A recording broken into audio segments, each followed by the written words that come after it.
ఒకప్పుడు టాలీవుడ్ స్టార్స్ తో నటించిన తాప్సీ ప్రస్తుతం బాలీవుడ్ లో ఫుల్ బిజీగా ఉంది. అసలు తెలుగులో ఒక సినిమా కూడా చేయడం లేదు. అమ్మడి ఫోకస్ అంతా హిందీ సినిమాల మీదే ఉంది.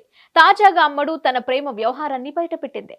టాలీవుడ్ ను కంప్లీట్ గా వదిలేసిన తాప్సీ బాలీవుడ్ లో లేడీ ఓరియంటెడ్ సినిమాలు చేస్తూ స్టార్ హీరోల సరసన సినిమాలు చేస్తూ దూసుకుపోతోంది. ప్రస్తుతానికి వరుస సినిమాలతో బిజీగా గడిపేస్తోంది తాప్సీ. ఆమె చేసిన సినిమాలన్నీ బాక్స్ ఆఫీస్ వద్ద బాగానే సక్సెస్ అవుతున్నాయి. ఓటీటీలోనూ తాప్సీకి మంచి క్రేజ్ ఉంది. మరోవైపు గ్లామర్ డోస్ పెంచేసింది తాప్సీ. అయితే ఇటీవల డమ్కి ప్రమోషన్ లో భాగంగా తన లవ్ బ్రేకప్ స్టోరీని బయటపెట్టింది తాప్సీ. 9వ తరగతి చదువుతున్న సమయంలో తన సీనియర్ 10వ తరగతి చదువుతున్న ఓ అబ్బాయిని ఇష్టపడ్డానని, కానీ స్టడీస్ కారణంగా అతను తనని దూరం పెట్టాడని చెప్పుకొచ్చింది. కానీ ఇప్పుడు ప్రజెంట్ లవ్ స్టోరీ గురించి ఓపెన్ అయిపోయింది. డెన్మార్క్ బ్యాడ్మింటన్ ఆటగాడు మాథిస్ బోతో తాప్సీ లవ్ లో ఉందంటూ అప్పట్లోనే వార్తలు వచ్చాయి. కానీ తాప్సీ మాత్రం తన లవ్ ఎఫైర్ గురించి ఎప్పుడూ చెప్పలేదు. తాజాగా ఈ విషయంపై తన మనసులో మాటను బయటపెట్టింది తాప్సీ. దాదాపు 10 ఏళ్ల నుంచి మాథిస్ తో ప్రేమలో ఉన్నానని చెప్పింది. బాలీవుడ్ కి వచ్చిన కొత్తల్లో అతనితో పరిచయం ఏర్పడింది.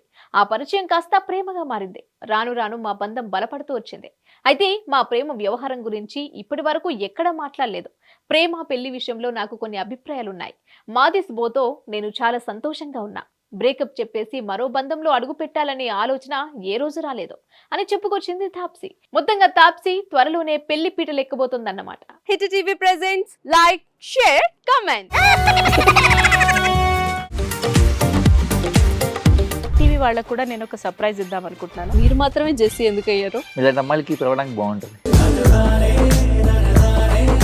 చందు సాయికి like you and have a జనాలకి ఒక పేరు నచ్చిందంటే దీనికి ఒక ప్రాసెస్ ఉంటుంది. ఎందుకు ప్రాసెస్ డైరెక్ట్‌గా వెళ్ళిపోదాం. ఏదైనా ఒకటి మర్చిపోయినావా నువ్వు? మర్చిపోయినా మేడం. ఏం మర్చిపోయావు? నా గుండె. ఏదో ఆ టైంకి మన సుడి బాగుంటే ఎవరన్నా చూపిస్తే రాయగలం కానీ డోర్ టు డోర్ సేల్స్ చేసేవాళ్ళు. శారీ వస్తుంది, శారీలో వెనకాల కట్టుకుని